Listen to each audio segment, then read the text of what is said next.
Hallelujah, everybody. Welcome to Impact Wrestling, the episode before Homecoming.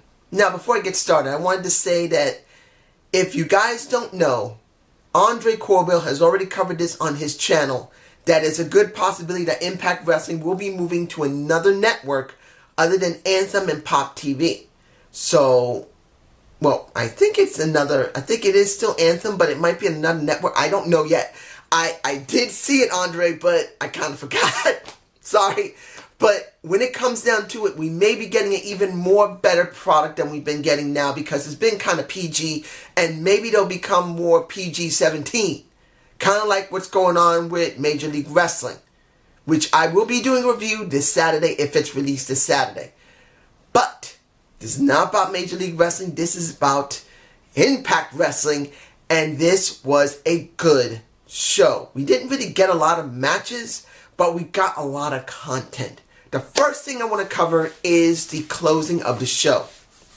I know I can leave it for that, but you already know the title. I'm doing this now. Brian Cage with Johnny versus the Lucha Brothers. Now, I gotta say this. It wasn't the best match I've seen all of them do, but it was much better than what you would normally see on a Raw or SmackDown easily. Not because the match quality is better, it's because there's a story behind it. And that's the thing that I'm enjoying about Impact Wrestling compared to Raw and even SmackDown to a certain extent. I'm getting a real story.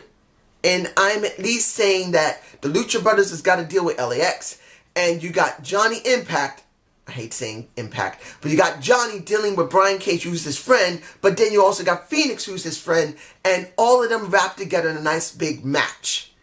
Now, in the end, you did have Johnny eat the pin due to the fact of the clothesline by Brian Cage. And then after that, we got the brawl. Now, this isn't something new, but here's the thing that you will actually be surprised. This was a refreshing brawl. You know why? Because unlike the WWE, who will use it almost any time they can, Impact doesn't really use it often, especially now with this new regime. Brian Collis and Scott D'Amore are not using it like they are in the WWE. So I will give them credit that they did pick the right time to do this brawl. Now, if they do it too many times, I will bring them to task. But here's the thing. Because they don't have many pay-per-views throughout the year. They have like 2 or 3 throughout the year. At least 3. It's different. Because you don't have to worry about the condensing of the pay-per-views. Which, in this case, I'm about to say all in. That Homecoming, I guess I want All In number 2. If they are willing to do another All In number 2, that might be the new pay-per-view for All Elite Wrestling. I have been hearing about the rumors that they're going to produce it, so I will be interested in seeing it if they produce the show. They produce the promotion. But when it comes to it, seeing that they only have a few pay-per-views through the year, this brawl was necessary. Now, we have the opening of the show, which was a 10-man tag. The Rascals with Swan and Willie Mack versus, and I gotta try and remember, oh yeah, it was Matt Sydal, the person that should be doing something a lot more. I'm actually kind of disappointed in how Impact Wrestling is not doing something with him. Not because that he's the most greatest wrestler they have. He's not. He's a good wrestler. But because he's so unique. He's like a opposite of The Undertaker. Unlike The Undertaker, which is total darkness, you got Matt Sydal, who's total light in a sense. And they could be playing off of that, which I wish they would, but they're not. He's a small guy, which makes the stark contrast even more useful. And then you have his protege in a Ethan Page. I think sooner or later those guys got to break up. Unless he really makes him into a cultist, it doesn't feel right. I mean, Ethan Page is not acting like he's following him like a cultist. That's the problem with it. But it's alright. Then you got OVE. Now the match was good. I won't say it was the best match of the night, but it was a damn good match. It was. I don't remember what the other matches were, but I will go through it. But anyway, when it comes down to it, it was the faces who won. I believe it was, who was the one who ate the pin? It was Rick Swann who got the pin, I believe, on Ethan Page. But then, no, I'm so sorry, I'm getting things mixed up. What happened was that Willie Mack was up against pretty much Sami Callihan. I don't know why I got that mixed up, I'm sorry. But he got destroyed through a table. And I gotta say, the crowd was going crazy for OVE, and they loved them, some Sami Callihan. And in the end, you would think that when Sami got into the ring with the bat, you see Rich Swann, he's going to destroy him, but he does not. He backs off.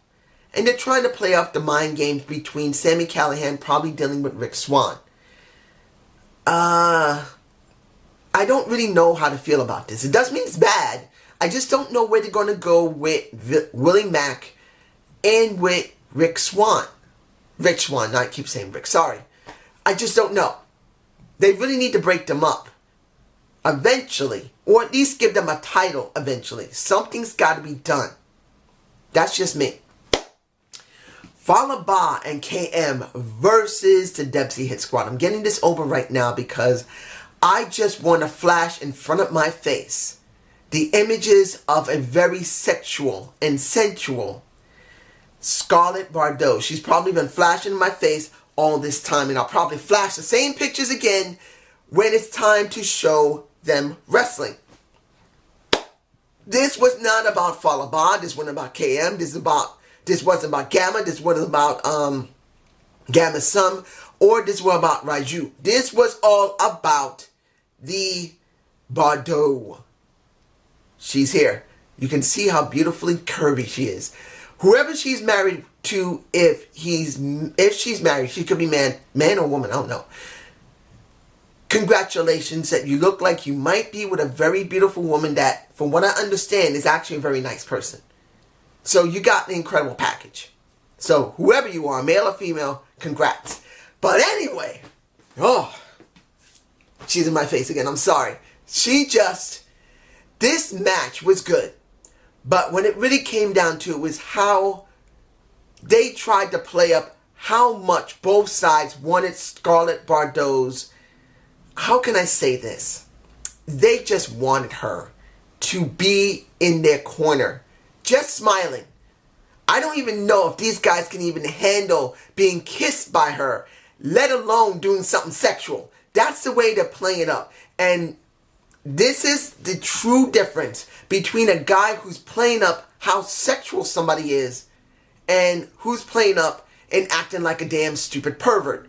When you listen to John Collis compared to Corey Graves, when Corey Graves is going after Mandy Rose, and I still think he's a total perv that's jerking off in the back, compared to a John Collis who's playing a part, and yes, he sounds like he wants to do the same thing, but at least he sounds even more believable than a freaking perv.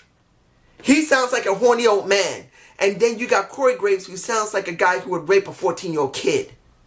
I'm sorry, he just does. Now, it doesn't mean he isn't a good commentator. He just sounds like that.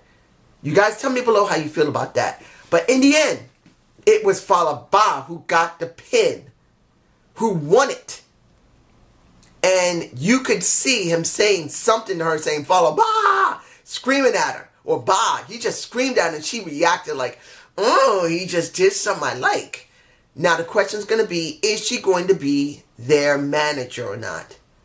And if they are going to have her as a manager, how far are they going to push them? And will they do more entertaining backstage segments? Look, when it comes down to Fallah Bahh and KM, they're more comedy relief than they are wrestlers. Doesn't mean they can't wrestle, but they really have been booked as comic relief. And having a Scarlett Bordeaux who's supposed to be a very influential person, it makes sense to have her with them and do more in the back than they are in the ring. You should only bring them out when it's a special occasion. Now, let's move on to the knockouts. This got to be done because I'm very confused why they did this. Take a breath. Allie versus Kiera Hogan on regular TV. Now, I thought one of two things. That it was going to be Rosemary who's going to come out at the end of the match. Now, we didn't get that. Was it a good match? Yes, because it was Kiera Hogan who made it that good. I'm sorry. I still don't see Allie really doing good work in the ring. She's still very sloppy. But it's a little more easy to hide it because she's acting like she's like almost a zombie in a sense, but is functioning as a person. She's acting like she pretty much has no soul. But she's acting like pretty much has no soul but can't wrestle very well either. Because she used to wrestle so good. And now she's really botchy. And it was Kiera who was covering for that. That's just me. You guys may not agree with me, but that's the way it looked for me. She has the look, but only... How can I say this? Allie should have never taken this look until the pay-per-view. She should have been like an undead bridesmaid and then switched into those new clothes. That's how I feel about it. I really believe they had a missed opportunity there. And then, Allie wins the match. They start beating her down. I'm talking about Kiera.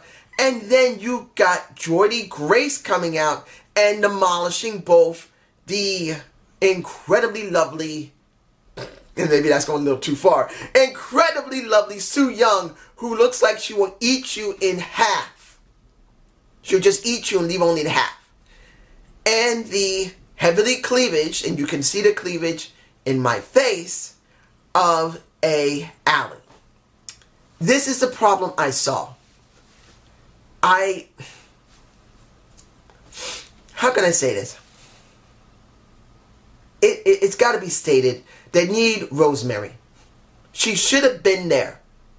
Even if she can't wrestle, at least Rosemary should be incorporated in some storyline. She should be incorporated in this storyline because they really need her. I understand if she's not recovered yet from her injury, or maybe she's not re-signed. But they should have at least done something with her. They should have done something that could have tied this together because it really seems empty without her. That's just me. I am glad that Jordynne Grace is getting this opportunity at the pay-per-view because she needs it. She needs to start growing because she's the one that should be getting the title. Now, we had several video packages throughout the night. One that was with, when it came to Tessa and to Taya, it's already been seen. The one I did like the most was LAX. Now, before I say that, when it came to the Lucha Brothers, they were talking about how much you are family to us. We care about you. But Conan was right. We're coming after those freaking titles. We don't care. We're going to destroy you to get those titles. We're going to make you bleed. Basically, they said they loved him, but then Santana actually acted disrespectful. And they may still sound like they care about one another, but pretty much Conan was right. And now they want to destroy, the Lucha Brothers want to destroy them. But now, here's the interesting thing. When it came to LAX, when it came to Ortiz and Santana, thank you. Yes, I was so happy. Flip my lip. When it came down to it, I had been wanting these guys to talk for a long time. I wish they would do it in the ring. But if they can't do it in the ring, if they're not good enough to do it in the ring, if they got to do it and record it, they did a great job here. And I'm so glad that Ortiz and Santana had this moment because it was beautiful. They needed to show how much they want to prove they're the best. That after everything they went through, after one of them wanted to quit and the other one wanted to quit, and they kept trying to keep each other going, showed they cared about each other and they truly want to be the best. And I'm glad they did it. It really was very well done. I actually think it was more well done than what they've been doing in the WWE, to be honest. This was way better promo, and it's a recorded one by guys who possibly can't do live in front of, in front of a real audience. I don't believe that's true, but you get my point. This is what they're showing. Now, let's see here. Let me make sure I'm not forgetting anything here. That's the Hit Squad. Eli Drake. Eli Drake had his moment. Eli Drake was talking about how he's going to destroy Abyss. Eli Drake said he already destroyed Tommy Dreamer. Eli Drake is the last of a dying breed, and he's going to show you show you why he can be a hardcore legend if he wants. That was well done. Then Tommy comes out, beats the crap out of him. Okay, but then the lights go out and you got Raven coming out.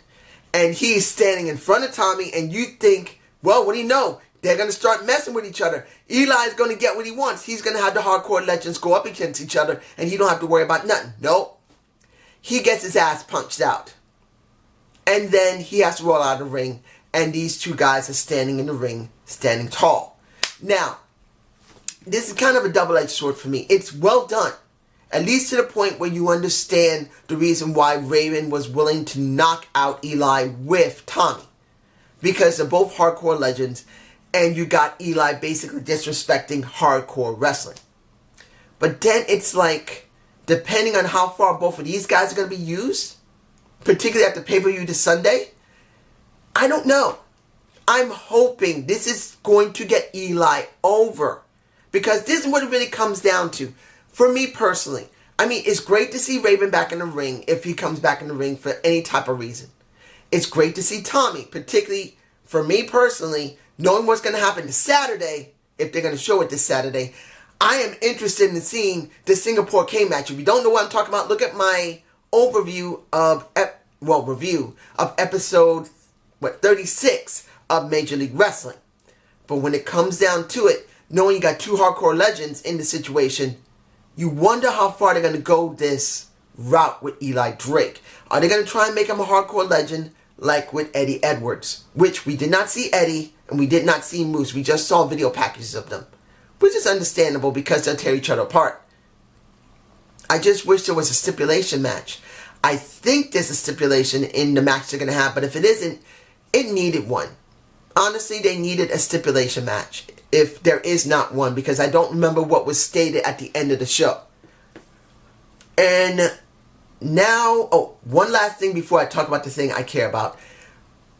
When you saw the ending of the show, right past what happened with, after you saw the brawl, you saw the video footage, the video package they had set up to sponsor Homecoming. This is more better done than WWE. And I'm not saying this because I'm a Impact fanboy. I'm not. I'm looking at it not just by the production value, but by the feel of it. Because the WWE has not been giving us feelings. But in this situation, with Impact Wrestling, they actually realized that you take certain parts, put Johnny Impact, I have to say it because of this situation, I don't like saying it, but put him in there as a narrator, even though he doesn't narrate very well.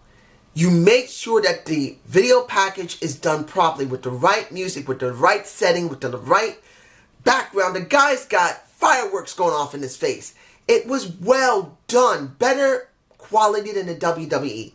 Not because they had better camera work, better computer graphics, better music. Their music is not much better than WWE. It's just that they knew how they've been packaging their show for the last year. And they managed to make it mean something. So I thank you, Impact Wrestling, John Collis and Scott DeMalt. Thank you. You may not be the best quality compared to the WWE, but you are giving me feeling. And that is the reason why I keep coming back to do these reviews. Finally, you got the true face breaker. I had to say it. You got Trevor Lee, who's been pissed off that he's not been on the show for weeks upon weeks upon weeks. And he went into the office and said, give me a freaking match. So they said, okay, we'll give you a match. You sure about this? He said, give me a match. And he goes out, he goes to the ring, and Killer Kross comes out. And I'm going, oh damn, he's dead. And then the crowd are saying, Kross is going to kill you. Which he does. Kross did not sell once. He getting chopped in the back. He's getting kicked. He's getting drop kicked. Barely anything fazed the guy. And then he basically put the, what was it? I can't even remember what he calls his finishing move, which is the rear naked choke. It's something, I can't remember it. But it's not the point. The point is, after it was over, you got him pretty much getting the mic, saying to Johnny, You're going to be doing whatever's necessary this time at... Really? Johnny, are you sure you're going to be doing whatever is necessary in the pay-per-view? I don't think I'm getting through to you. But you know what? I'm going to show you, for those who don't listen, what the consequences are. He gets a timekeeper, some guy. He pulls Trevor Lee to the ring, to one of the turnbuckles. He tells the guy to hold him. Then he pulls a cinder block.